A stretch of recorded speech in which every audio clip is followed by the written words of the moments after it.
with Okay. Christian Lee versus Rasulov. Yeah, I thought Yeah. obviously like the big story coming into this is like the return of Christian Lee, right? He's been gone for a Mm-hmm. while. Some Couple years. family things going on outside as well. So it's like, how's he going to come back? Should he come back? Is some of the talk? All these things. What's he going to look like when he comes back? Because that time off is can do a number on anybody, let alone the reason he's been gone, right? It could be, who knows what he's going to look like. Yeah. I thought he looked fantastic.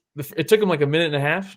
Kind of, he was getting touched up a little bit by Rasulov in the first like minute and a half, and then he just came on strong, and it looked like vintage Christian Lee. The left high kick was fantastic. What did you think? Me, Yeah, Yes. either one. Well, a lot of people were saying Christian was gassing, and I didn't really see it. Maybe I didn't. Yeah, maybe my eyes are not as well trained, but I didn't think he was gassing. I think, like you said, he probably started a bit slow because of the 2-year layoff, and that's understandable, right? Probably wanted Mhm. to feel his way through the first couple of minutes, not do anything too silly. I thought he was doing okay. I thought Rasulov was doing better than people possibly gave him credit for. He was striking with Christian, but I think it was because he was probably being forced to strike with Christian. You know, the takedown wasn't there. Christian's got a very good takedown defense, and I think Christian's plan was to wear him down a bit on the feet, then take him down and try and get a ground and pound finish or a submission. So Mhm. I'm just sad the fight. I was really enjoying the fight until the eye poke happened, and yeah, a shame. I didn't really know what was going on. I thought, in those situations, you never know what's going to happen when Herb does the wave off. I don't Yeah, think Christian knew either. No one in the crowd knew.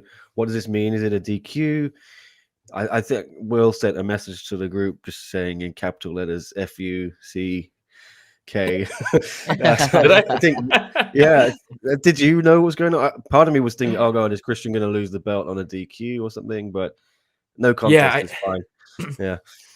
yeah. I was trying to hear the doctor talking, and they brought someone from Rasulov's corner in to chat about, because they were asking like, "Can you see? Are you okay? How you doing?" Stuff, and he's just like, "I don't know what you guys are saying." And so they brought a cornerman in, and they were asking the cornerman to translate. And I was trying to hear it, and every time it sounded like they were about to say something like important, Mitch would start talking about the eye poke, and I was like, damn it, I want to hear it. And that might have been on purpose, right? They might be trying to mask what they're talking about in the Yeah. corner.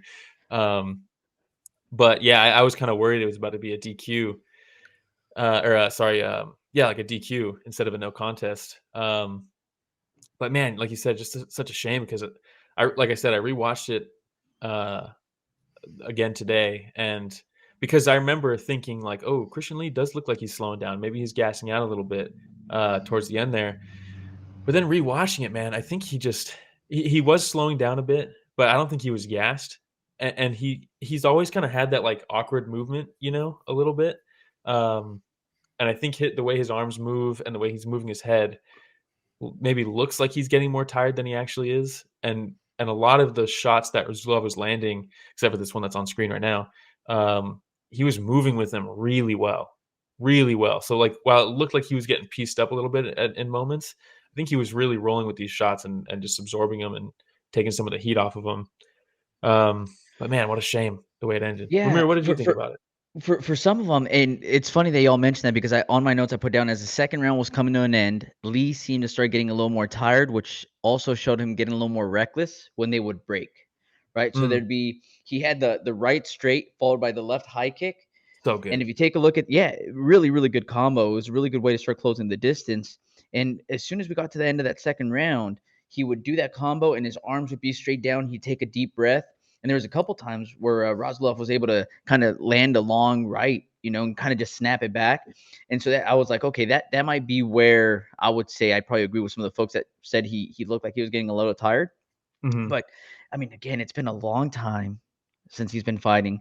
And I know that he's been under the lights before, but how much of this causes another adrenaline dump, knowing that it's your return? Yeah. No, yeah, 100%. Adrenaline dump is not like obviously that's warranted. Coming back is such a big deal. Everyone's been waiting for you to come back. Things like this. Um, There was one thing I wanted to mention too that I saw in rewatch. Hopefully I can show this without it. Something tells me Rasulov was faking this. Like he's winking at the camera. Hey, dude. Look at this picture. He's winking at the. I don't know, man. Like, hey, guys. Oh, yeah. Yeah, Nick, have you heard anything about any medicals? If there's like a scratched retina or anything like that? I didn't actually. I didn't ask. I think it was Warren Wang who was doing the ringside doctor stuff, and I don't really see. If it was Jimmy, I kind of know Jimmy a bit better, and Jimmy would maybe fill me in, off the record. But no, I haven't heard anything from either. It seemed like it's pretty close shut there. Christian stopped just short of saying he felt Rasulov quit when I spoke to him after. But he started saying the sentence like, "Oh yeah, I think he was looking for a way out." Actually, no, I don't want to disrespect my opponent. If he couldn't carry on, Such a nice guy. Such a nice guy. I think so. I think I just got the sense there as well that Christian's going to move on from this, and I think they already have a welterweight title fight lined up or something for him in March. He seemed to say, he said March is the date. His wife's about to give birth again to their third kid, so I think. Yeah, Rasulov. I think Juan and Christian thought they would do this and move on. So I'm not sure we'll get an immediate rematch. Yeah, and if there is an injury on the eye, who knows as well. Well, the other thing too is I was thinking about it, and like this isn't Rasulov's fault, obviously, how this went down, but missing weight for the vacant or the interim title shot, and then winning, and then now his next fight is like a no contest due to an eye poke. Like, I doubt one is super happy with the results of putting him in these main event slots. Like I said, it's not his fault. This isn't his fault, right? Not his fault, yeah. But it's still now back-to-back times where there's like something weird going on with him in a main event. But I wanted to shout this out. I noticed this on the rewatch where the left high kick was awesome, right? From like you were talking about, Christian Lee throw the right hand left high kick. Yep. Dude, the low kick. I didn't realize how much damage he was doing with the low kick because Rasulov wears the long shorts. But in the second, he took him down. He took Rasulov down for like a split second. And as he was getting up, you see the shorts hike a bit.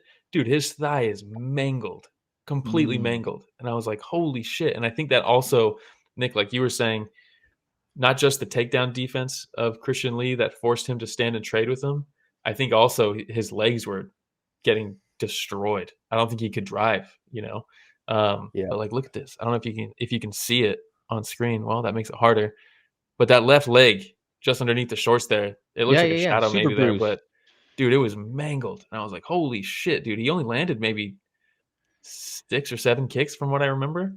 But goddamn, good catch. Good catch, Will. Good catch. Yeah. He couldn't get him down. I knew it, and he was going to have to stand for 25 minutes with Christian Lee, which probably wouldn't have gone his way. He's doing all right with the jab, I think. I was right behind someone in his team who clearly obviously wasn't in the corner, but was part of the team and was shouting instructions the whole fight from the media seats, and he was saying like the jab.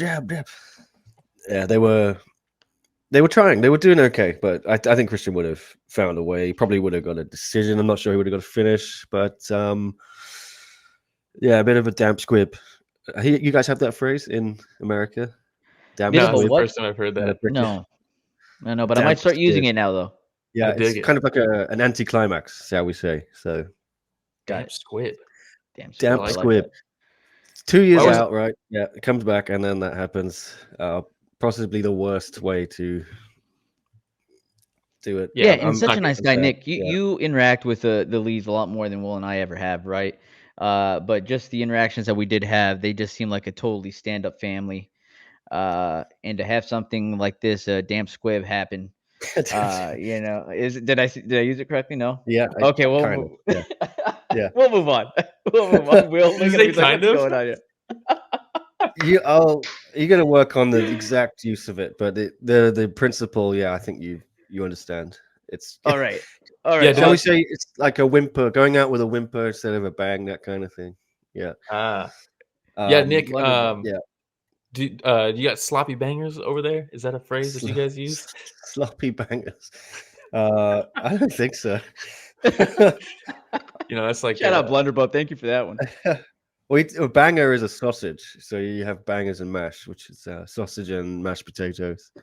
But Okay. never heard of a sloppy banger. Maybe that's It's like something else. it's just like a sloppy firefight, where there's no defense Okay. in the fight and they're just swinging and banging. Yeah. Maybe Where, there were a where was couple the of those damn? on this card. Purić and Yeah, Mahmoudi. where was the damn squib and spaced? I don't remember that. I'll show you guys. You Google that after, or maybe the production. I forgot the guy's name. Sorry, the Rich. Rich just said that. Rich could bring it up on screen. Who knows? Do a quick Google search, but it says a situation or event which is much less impressive than expected. Oh, Ooh, okay. that's Yeah. pretty accurate then. All right. There you go. Yeah. So I think I didn't use it correctly then. So So now that you'll get it. You'll get it. A for effort. All right. Do you guys have anything else on the main event though before we move on to the co-main? Just that it was, a shame, a real shame. Yeah. It was looking really good, man. It was Mm. like I said, the first couple of minutes, it kind of seemed like Christian Lee was trying to get back in the swing of things, and then man, did it start coming together. Really cool fight up until the end, but Yeah, because I think the way they'd structured the card, was quite strategic. They knew if they'd put the grappling in the co-main and then the MMA main, people would have all left after Kongthoranee versus Nakrob or Nabil versus Petznam, which is the original co-main. So, which would, if that had been below the two title fights as well. So they did well to put the Kongthoranee Nakrob banger before this. I think it kept a lot of people there. But as soon as the fight was waved off, there was an exodus, absolute exodus. Oh, was it? I was just looking, oh my God, they're all out of here. Yeah, shame. Oh, wow. I think Christian deserved a bit better. Yeah, if he'd got a nice finish, you can do a nice post-fight interview, get the ticker tape going down. People stick around for photo ops and stuff. So a shame. He deserved more after 2 years out. I just feel bad for Christian. Yeah, that's got to be just kind of, it's going to be a tough one. But he'll be back, like you said, March. All right. Well, we'll move on. I don't think he'll care too much. He's still got his belt. That's the main thing. Yeah, exactly. True. But we'll move on. Y'all had mentioned Kongthoranee versus Nakrob. Yeah, I mean, right off the bat, right when they announced this, you're like, okay, yeah, that's gonna deliver. There's no way this doesn't deliver. Yeah. Nakrob is he's so game, and Kongthoranee is just so good at preventing people from getting into the game. You know what I mean? Like he's so good at keeping his distance, blasting you with that what is it, the left high kick, and then the left straight. If you get closer, if you're past the kicking range, he just bam punches you with that piston. And Nakrob is such a forward pressure guy who wants to stand there and trade with you. And Kongthoranee was just like, I can't let you get close. Just blasting with that kick, blasting with that left straight, until it got to the point where Nakrob was like, oh, we need a finish now. You're going to lose this if we don't get a finish.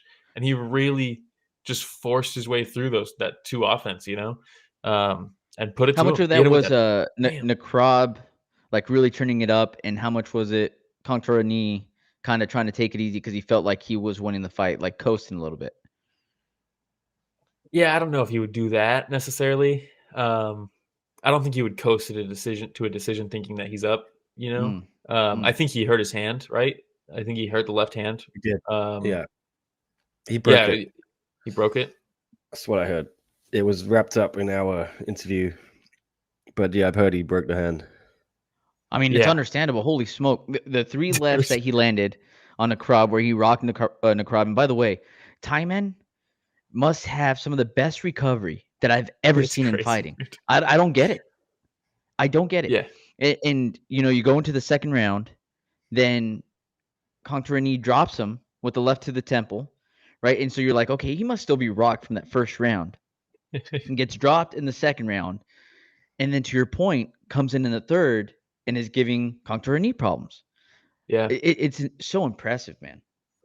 Yeah, I mean, he landed that nice, I think it was a left uppercut up against the ropes at one point that kind of snapped the head back of Kongthoranee. And I was like, holy shit, dude, he might do this.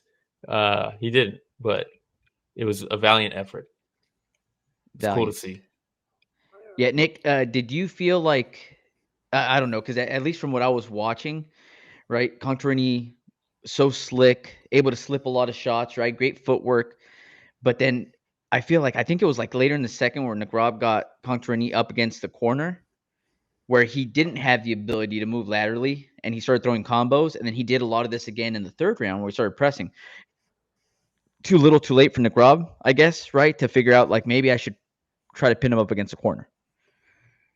Yeah, he came on very strong at the end, like you said there. I just think it was too little, too late. Also, like you said, Kongthoranee had already done the damage with the knockdown. The thing about the one rule set, which you know in Muay Thai, if you get a knockdown, you're almost pretty much guaranteed to win from that point unless your opponent knocks you out. So it forced Nakrob to come out. He's got to go for broke, right? Which is probably why he did what he did and closed it in better fashion. But Kongthoranee is smart. A lot of people said Kongthoranee backed off because he knew he was up. But I think it was just natural combination of both of those things, not being too gung-ho and also knowing Nakrob's going to throw everything at him. So he doesn't want to get caught with anything silly. Yes. He's a smart fighter, Kongthoranee. And you just look, I think the first picture Rich showed up from the face-off, you just see the difference in the size of their heads. Like Nakrob's head is like this. Kongthoranee's got one of the smallest heads I've ever seen. But Seems hard to hit. I've never seen anyone. Yeah, but Nakrob's head. Nakrob has an absolute brick of a head, and you saw those two shots he ate in the first round, kind of wobbled him. Crazy. I thought, oh my god, how do you put this guy down? And then he did. When he put him down in the second round, I was so impressed. I think that was the best I've ever seen Kongthoranee in one, and he, for me, I just sent my updated rankings off just this morning, and I put Kongthoranee up at, I think, number 3. I'm putting him above Mahmoudi because Mahmoudi missed weight. I think I'm keeping Mahmoudi at 5. I had Nakrob 4 still, Kongthoranee 3. I love Denis Purić, but I'm bouncing him out of my top 5. Sorry, Denis. And I even had Superlek at number 1 ahead of Rodtang because I think he's done more in the division than Rodtang has. So, but I'm sure when you see the final 5, Rodtang will still be first, Superlek second. But I'll be interested to see where Kongthoranee lands. But I'm guaranteeing you he'll be in the top 5, which he deserves. He's deserved for a long time. I also think you could do a top 10 for this division. You definitely can. It's very, very stacked. Yep. Yeah, and Blunderbuff says, so cool to see Kong go from Friday fights to co-main. It is cool when you see those guys from Friday fights start to have the success and climb the ladder. It's showing the ecosystem works. It's 2 years are starting to pay off of Friday fights, and I think you'll see this in more divisions now, not just flyweight. Bantamweight's also doing that. It's perfect, and I think people are getting. You see people get released from the contracts and things. People say, "Oh, wow, this is huge." But I think what one is doing is, they're bringing down costs, right? When you can create that ecosystem, you can bring people up. You can get a guy on 11, 12K instead of 50K, 75K, doing a better job than that person on the higher purse. It's financial sense. So I think we'll see more people released on the kind of kickboxing MMA side. And I think one will start to develop their own MMA and kickboxing stars too from Friday fights. But anyway, going on a bit of a tangent. Excuse me, guys. No. It's very, very solid points, though, right? And I think it's part of the thing that we don't necessarily bring up all the time, but it's the business side, right? Like we always point out when we talk about another organization and their lack of bonuses and things like that. But to your point, the organic way to create the stars is a way that one is leaning towards, and that'll keep one being fruitful for some time if they do it that way. They just gotta happen. They just gotta see it through.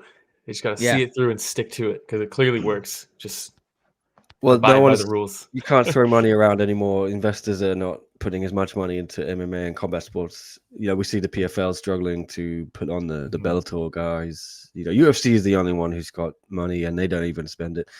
So what do you mean? You didn't see Dana's new car collection with the OnlyFans model? No. He meant spend it on fighters, Will. Oh, gotcha. Yeah, that's what I mean. Like you can't even get a big purse in the UFC, and they're $1 billion company.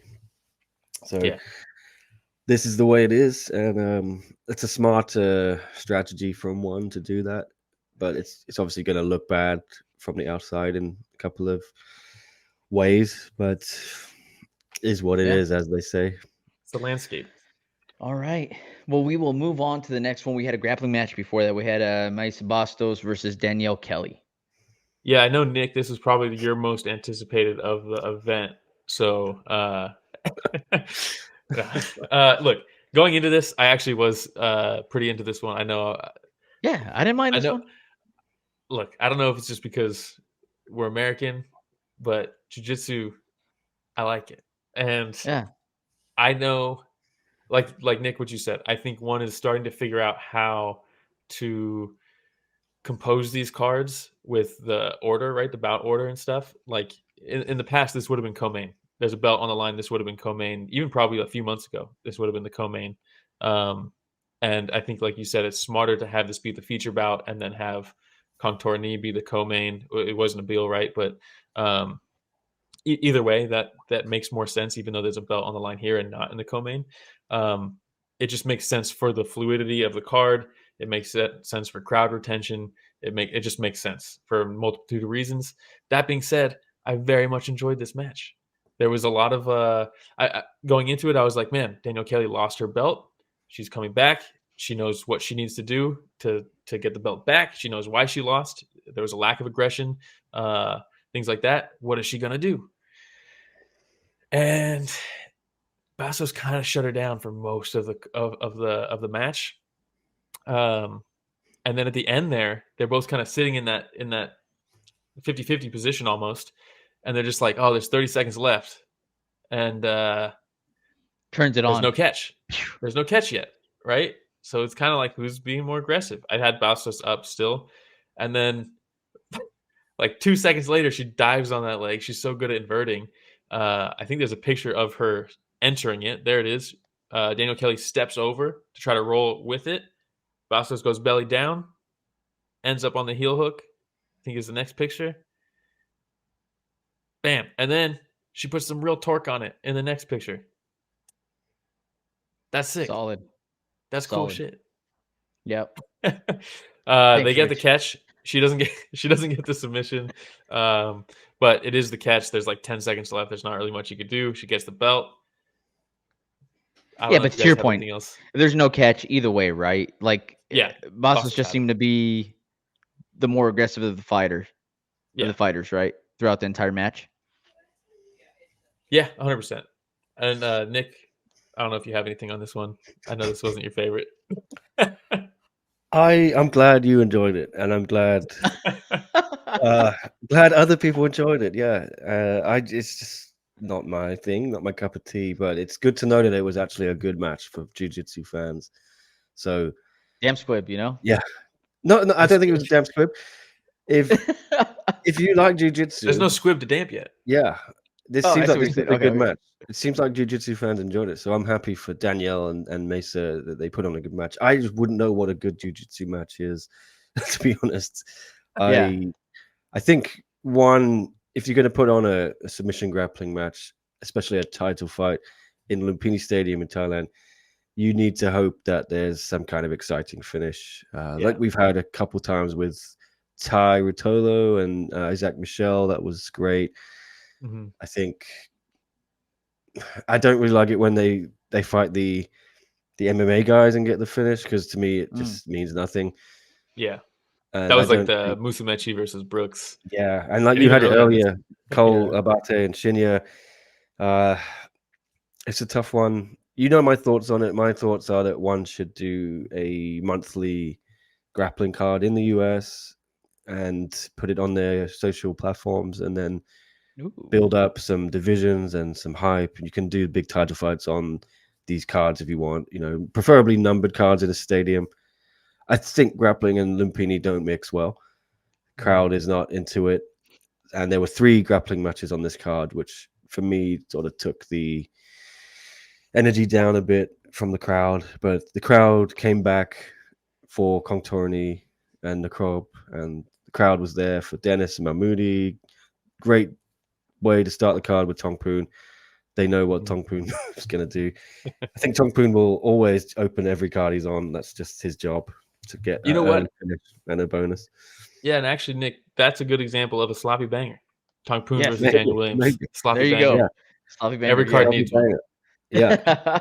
Great, fun fight. What a wild way. I thought Mini T was bringing it in the first round.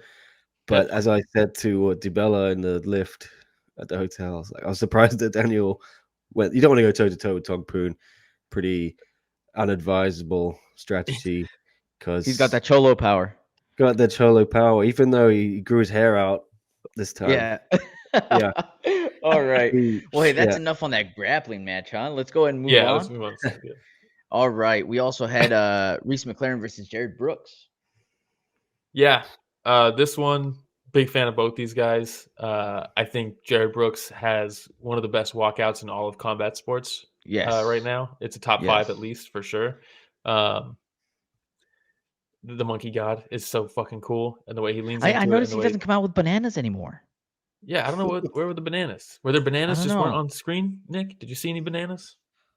I didn't see any bananas. No, I can't remember if I was even there for the walkouts. I was going back and forth from the media room to the seats. No idea, and I'm brain dead still from the whole week. I'll look back on I may have some footage on my phone of it. I can check, but I don't know. He seemed to try and be a bit more dialed in on this one. I think Jared knew this was a tougher test than he was letting on, and we saw it play out like that. I think he's had his way with most of the guys in the strawweight division. He can do what he wants to them, but size difference was very apparent here, especially when they got in the ring. You can see all week he's taller than, but he just looked so much bigger. And Jared tried his best to put on some extra muscle, but he told me after he weighed 127 on fight day. So,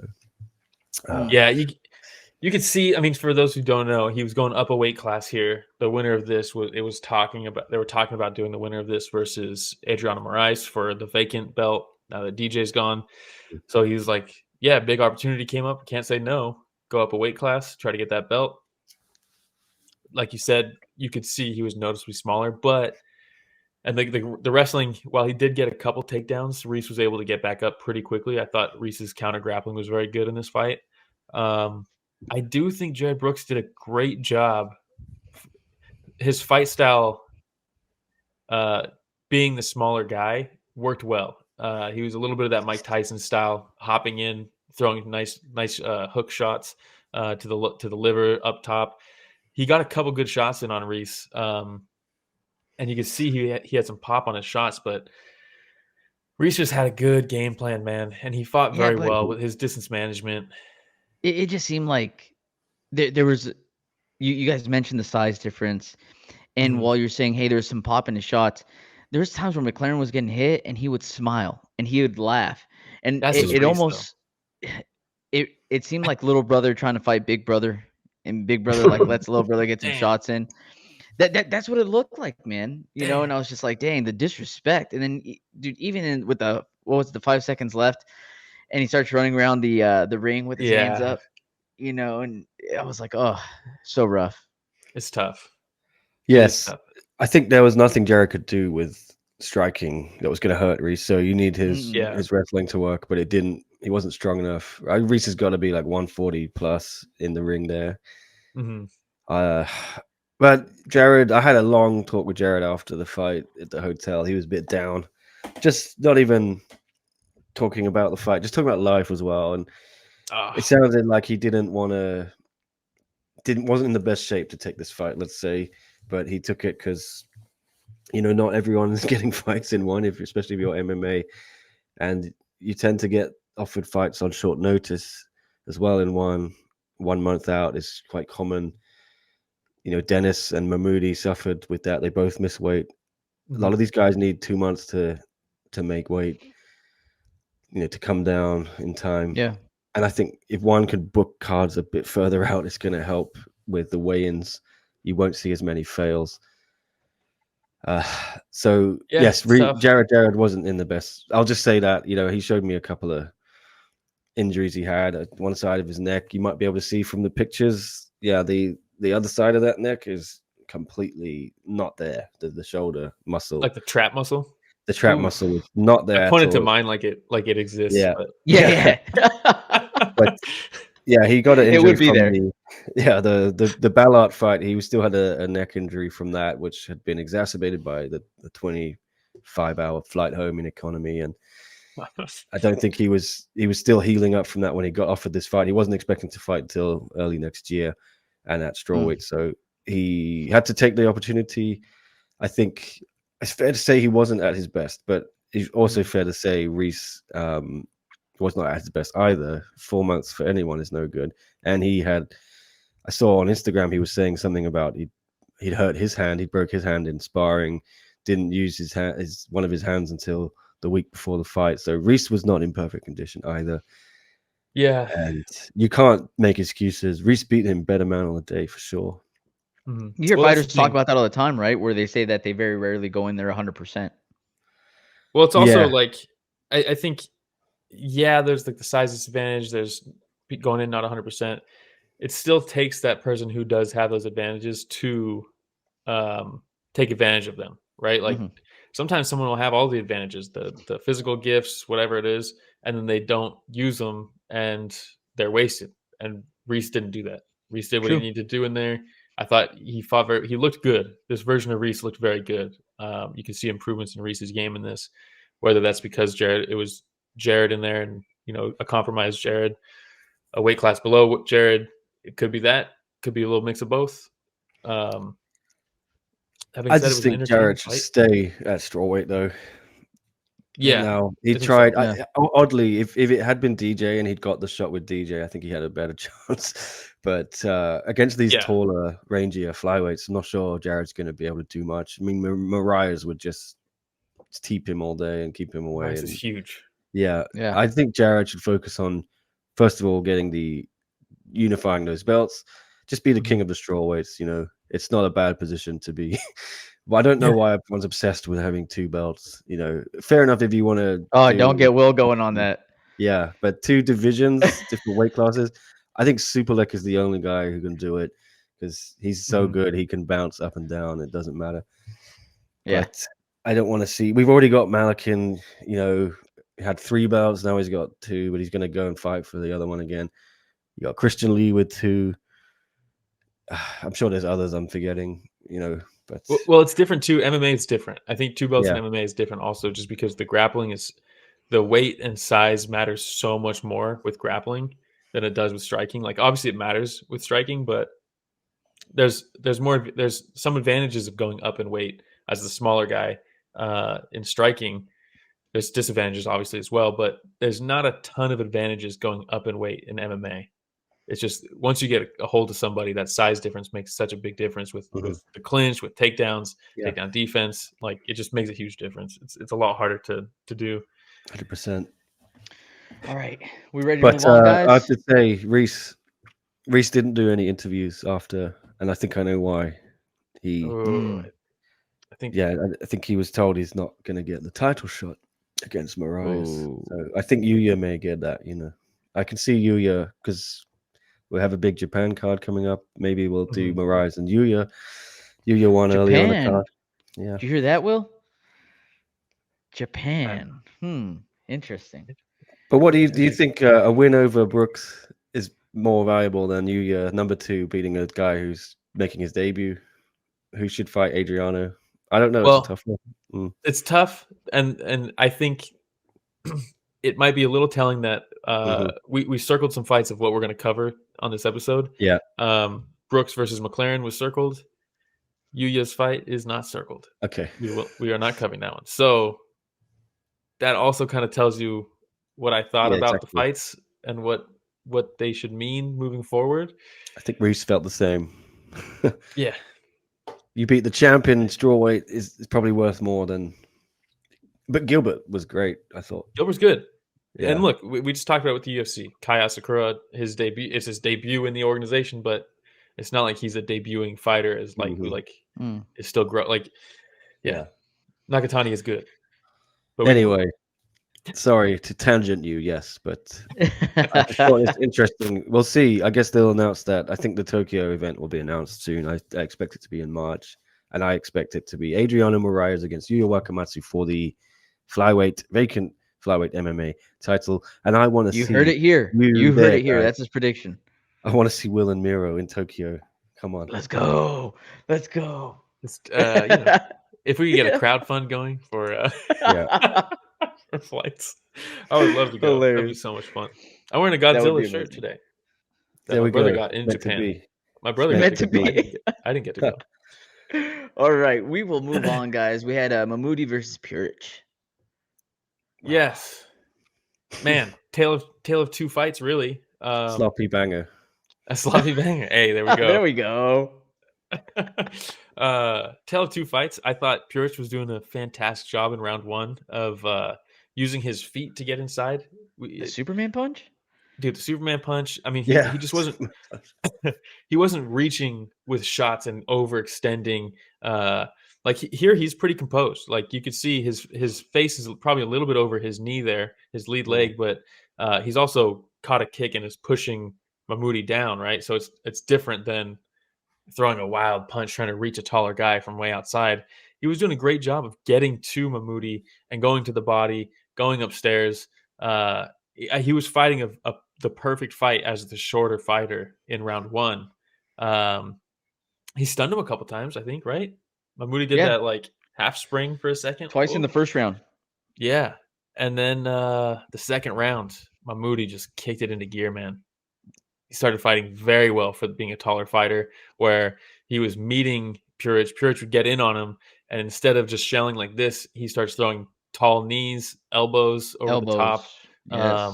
going from elbows to knees, from knees to elbows, and just punishing where Purić was having success getting in. He was now punishing him for getting to that same position. Great fight IQ. Great adjustment going from the first round to the second round, right? Yeah, and then he elbows him in the back of the head. Great fight IQ. Great fight IQ. What a great shot. Olivier going in there, putting his body on the line, trying to get him. He saw it right away, right? Oh, yeah. Purić has a bad habit. It's a bad tendency to turn away in the clinch. And I saw it a lot in the Jacob Smith fight, to the point where Jacob Smith was like fouling him back as like hey man, you want to do that? I'll start pulling some shit too. And then Jacob Smith would get in trouble and be like, hey man, he started it. And they're like, what are we doing here? Are we children? It was like me and my brother fighting when we were kids. But Purić does that a lot when he gets into these uncomfortable moments and he turns. And I really like Purić, but it is a very bad habit because, you might it's a foul, right? If you get elbowed in the back of the head, but you still got elbowed in the back of the head. And like that does damage. Like even if you just get smacked, like a nice smack to the back of the head, it'll like flash you a little bit. I cannot imagine eating a Mahmoudi elbow to the back of the head. It's not good. But it was pretty much one-way traffic there. After the first round, Mahmoudi just running through him. Purić got was it a yellow card because of the locking the hands behind his back on the clinch? Is that what it was for? Or was it turning around? For turning. Yeah, he turned again just before this. And I think Olivier let him get away with the first one and then there was a big timeout after that. It was 2-3 minutes. I think Denis knew what he was doing. He's very smart and he knew he was gassing out hard. And he turned knowing he's maybe going to get a shot. And then he went down. He's very, very savvy, the Bosnian. Game planning. Yeah, and then he got up and he did a dramatic backwards wobble. Like, oh. And then he got a nice 2-3 minute break because he knew if I don't do this, I'm going to get finished here. And he nearly survived right to the end. I think there were just a couple seconds left when he finally got TKO'd. But yeah, I saw Denis after the fight. He said, damn, man, I figured him out in the first round. But then, the conditioning just went. It's tough for Denis, 39 years old. I think he has 4 weeks notice to get in top shape for a fight. I know he wanted to fight in January instead. He needs 8 weeks. It's not just about the weight, it's the conditioning for these guys. Yeah. And credit to Denis Purić, took on the boogeyman of this division. I think no one wants to fight Mahmoudi. He said yes without hesitation. He's a fun guy as well. You know, you saw the Superman punch, the spinning kick, whatever that was. He's also hilarious. He's hilarious. He's also so fun. I wish he was 10 years younger, and we have. Yeah. I just fear we may not have him too much longer, but he is such a fun dude. He's great promo as well. He's a fun fighter. I don't think the title is ever going to be his, but he's hopefully going to have a couple more years at least to just entertain us. This was very entertaining. Sloppy banger, but entertaining. Yeah. He's someone that you see him on the card and you're like, all right, I'm not skipping that fight. There's no way you're skipping the Denis Purić fight. He goes toe to toe. He does have the turning habit, but I think that's his conditioning. He admitted same thing happened in Jacob fight. He gassed out. Yeah. It didn't happen in the Rodtang fight because he had 2 months to prepare. He had 3 months to prepare, I think. He just stayed in Thailand after Jacob. So, yeah, if you're booking Denis, give this man enough time. If you want to see the best Denis, and the best Denis is fun, dangerous, and can make weight. So, hats off to him. Hats off to Mahmoudi as well. I don't know why his team were angry he didn't get a bonus. They were. Did you see all that? Really? They were storming the ring, that what it was demanding. For? Yeah, they're shouting for 50K. You missed weight, dude. You missed weight. Mitch will tell you straight up. Yeah. He'll tell you in the interview. Missed there was weight. a lot of antics in the ring in this event. There was a couple times where it seemed like things might pop off. I was like, whoa. Well, I think one of our listeners actually alluded to that earlier in one of the comments, right? They said, Nick, were things as tense with some of these matchups as it looked? A little more spicy than usual at one this time.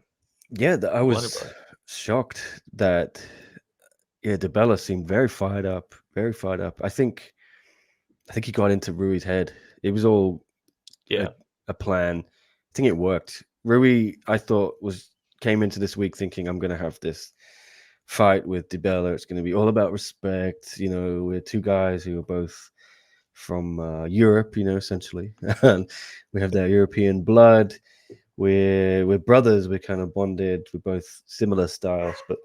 But Di Bella just came in and got in his head. And he wasn't playing Mr. Nice Guy. And he was getting in his face here. Yeah. We can it's a perfect transition, actually. Yeah, because we're skipping Yuya Wakamatsu. Good fight, but we're skipping it. We're skipping Gasanov versus Amir for obvious reasons. We're skipping Abate versus Shinya Aoki because I don't want to talk about my boy at this point. Aoki was one of my OG favorites back in the day, in middle school, watching on early YouTube, like year one YouTube, watching compilations of Aoki breaking people's ankles and spitting on them and flipping them off after and shit. Big fan of Aoki. I don't want to talk about where he's at right now. He didn't want to be there. Did not want to be there. Felt bad for him. Yeah. So we'll just transition straight to Jon Di Bella versus Rui Botelho. This was a hard one for me personally going into it. I'll say that right off the jump because the last time we talked about Rui on this show, Nick, you sent us a video that he recorded calling us out for talking about his antics. It was all part of the plan, man. He said it was. I wasn't tired. I was just game plan, bro. Love the guy. From there on, I was a fan of his fighting style. Him making that video, cool, dude. Yeah, great guy. And then they matched him up with another boy, Jon Di Bella, and I'm like, hey, wait, why are you matching these guys up? I don't want to root against either of these guys. Because what ends up happening for me a lot of times is when there's two guys I like fighting, I end up more bummed for the guy who lost than happy for the guy who won, even though I like both of them. I don't want to see either of my boys lose, you know? Yes, agree. And then you see Di Bella shows up fight week, and he's just all dressed in black. He's got the black shades on, and you're like, oh, man, this is dark side Di Bella. He lost his belt, and now he's dark side Di Bella. And then he comes in, like you said, Nick, and he's like, I think, like you said, he caught Rui by surprise. There was a couple times where things got heated, not in the fight, but like in between rounds and things like that, where Rui, you see on his face, like, what's happening? Like, why? Where was the respect? Like, it took him by surprise. Did Yeah. I put this photo in here also because we talked about Brooks having one of the best walkouts in combat sports today. I think Di Bella also has one of the best walkouts in combat sports. The music, the outfit, the calm demeanor, the dad, like the family walking out with him, like it's just sick. It's so sick. Everything about Di Bella is sick. He knows it. He knows he's cool as fuck, and it works. And some people they know they're cool, and you're like, all right, man, cool your jets. Not Di Bella. Lean into it. It's so fucking cool. But yeah, bad blood in this fight, and I don't know if it's earnest bad blood. I think Di Bella I said know something what about happened. There is something that happened, which is comically okay. not even that bad. But Okay, that's what I was alluding to. If you want to, I don't want to reveal too much. okay, But yeah, his dad kind of pulled me aside after we did our interview, and he's like, "Jonathan, he's not normally like this. I don't know why he's so fired up, but something happened this week, and it was such a minor thing that only Italians would get pissed off about. Kind of, I think, that's so funny. yeah, sort of sense that Rui disrespected them, the family. So you don't disrespect an Italian's mum and dad, So I think Rui probably didn't even know what he'd done, but It was too late, dude. yeah, I It's also think personal now. Di Bella was kind of manufacturing some of it to get fired up. Yeah. He needed to come and show Dark Side Di Bella, like you said. That's a great phrase. I'm going to steal it. After he's kind of got a reputation of being the nicest guy in combat sports, which I haven't helped because I've kind of always said how nice he is, and he is genuinely such a great guy. I think nice guys finish last in this business. You need to show a bit of a nastier side, and I think he's cultivating that now very well. Yeah. If Di Bella can develop some sort of personality to go with this, his ability in the ring and his look, there's a star there, right? He's got an aura about him. The shades, the dressed all in black. He looks super cool, as you say. Yeah. But I think he's not mastered the art of talking and selling fights. Well, I told him, I was like, dude, the man in black. When I saw him, and I think it was actually the behind the scenes video that you put out. And if anybody hasn't seen those, they're fucking awesome. But I told him, I was like, dude, the man in black, let's go. Like, it's perfect. It fits so perfectly. Dark Side Di Bella. And then he goes out there, and once the fight starts, you're like, oh yeah, this is fucking champion level fighting. Like, he is so fucking good. He's so good. I don't know if there's a prettier fighter to watch right now than Di Bella. We talked about it with Ursula. I think it was last time you were on. We talked about it with Ursula. Pleasure to watch. Yeah, there's some guys where you watch the technique and it's just fucking. It's so. I good. thought Rui is very good, but Di Bella just showed I'm up here, man. Sorry. Yeah, dude. The speed, the angles that he was creating, the shots he was landing, and then that he was gone for the counters. Rui found out quick he couldn't just counter strike in this fight. He needed to time him on the entries. And there's a couple times he did. There's a couple times Rui did tag him. But a lot of it wasn't him leading the combination. It wasn't him countering. It was catching Jon while he was coming in, which is just it's bound to happen. If you're constantly leading the engagements, eventually you will get clipped in those engagements. And he did. But a lot of the times there was just some slick shit and clever stuff that actually I have a video that I recorded. Ooh. Do I have this? Can I share this? I think I can. I will. Here it is. So Di Bella, right? You can see my mouse, I think. Southpaw. And I've always wondered, is Di Bella a natural southpaw, or is he right-handed and he just stands southpaw? And then Nick, thank you for your behind-the-scenes video. I don't know if it was your idea or is it Giuliano? Probably Giuliano. Yeah. Yeah. So he had like a thing of glass in front of his lens, and he had Di Bella sign it. Yeah. And he signed it with his right hand. Giuliano. I saw he signed it with his right hand. So I was like, he's a right-handed southpaw. It's one of my favorite things in combat sports because that check hook and your jab is going to be fucking money because that's your dominant hand and it's your lead hand. Instead of being orthodox where your rear hand is your dominant hand and you can land power shots, which most people do. Di Bella's southpaw here, and watch, he's going to throw this left kick to the leg of Rui. And also, thank you, One, for letting us use footage. He throws it, right? He misses. Rui gets out of the way. And Rui's like, now's my time to counter. But instead of bringing this leg back to southpaw, he steps through. He ends up in orthodox here. And now his dominant hand, this hand, and look, Rui's going to counter with a kick of his own. Now his dominant hand is his rear hand, where most people are. And he fires it straight down the middle. Bam. Catches him. Beautiful shit. That is beautiful shit. Stepping through with the kick to end up in an opposite stance to now throw your now rear hand, which is your dominant hand. And here he does it again, but instead of a low kick, he goes high with the left leg. Rui dodges it, and he's like, now's my chance to counter. But now you see Di Bella step back into orthodox and settle himself into orthodox so that he can throw that right hand again and counter Rui. I mean, fucking gorgeous. That is beautiful. That is championship level shit right there. What a fight. Fucking beautiful. Thanks for putting that clip together, because I didn't even see that, and it's very cool. Yeah, I watched it again today because I saw it live and I was like, oh, that was some slick shit. And then he did it again later that round, the high kick. And I was like, God damn, that wasn't just like an accident. Because sometimes things happen in a fight, you just go with what's, in motion. That's some real shit that he does. And then to see him sign the thing with his right hand, I'm like, dude, he's stepping through so he can be orthodox and throw the power straight now with his dominant hand. Just fucking cool. Should have been the co-main event, but what are you gonna do? Yeah, that's incredible. There's always something about him when I watch him, which I don't quite understand why he's so great, but I can tell that he is. And thank you for explaining that there, because now I kind of know why I enjoy watching him so much. He's unorthodox, but it's very effective. I'm just sad we've had him for how many years in one.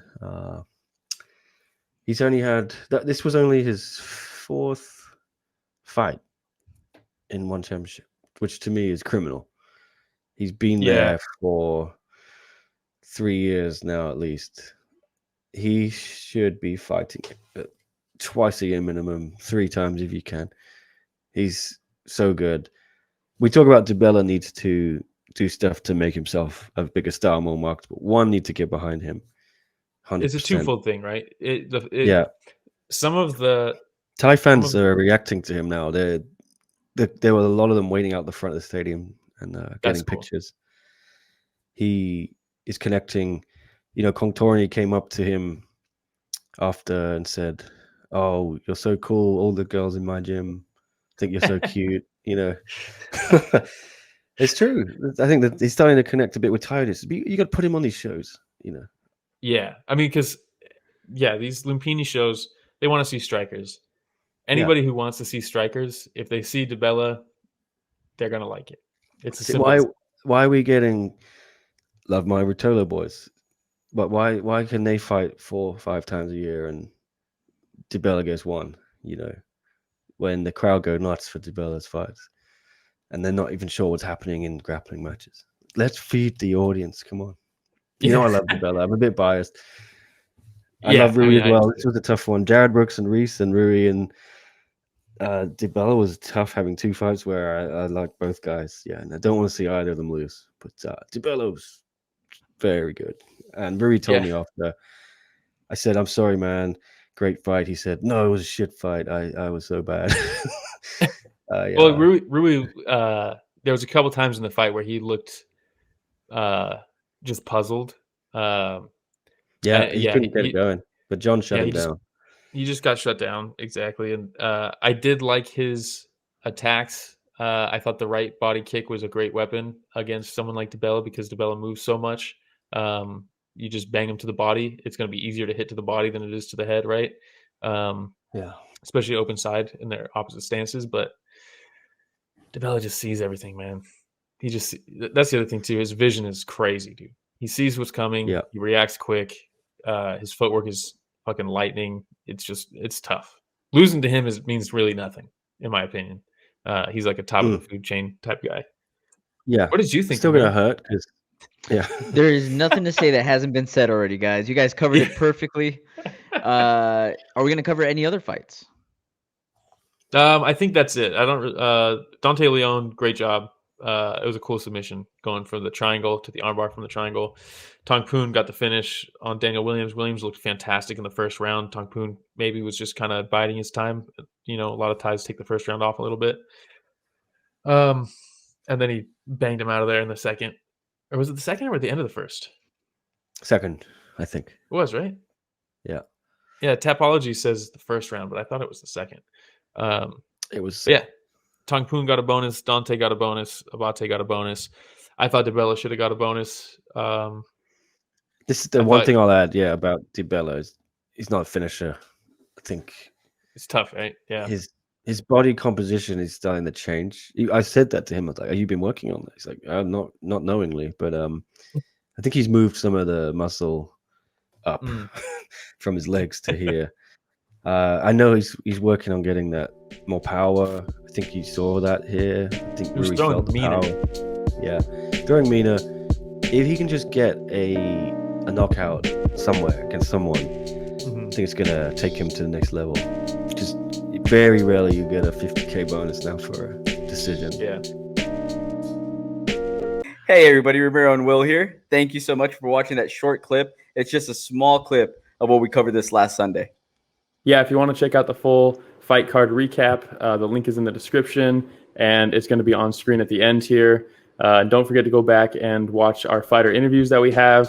And don't forget to tune in live every Sunday morning at 9 a.m. Pacific, 12 p.m. Eastern, and you can join in on the fun. Yeah, don't forget to like, subscribe, hit the notification bell. It goes a long way. All right, everybody, thanks for watching that short clip from Story of the Fight.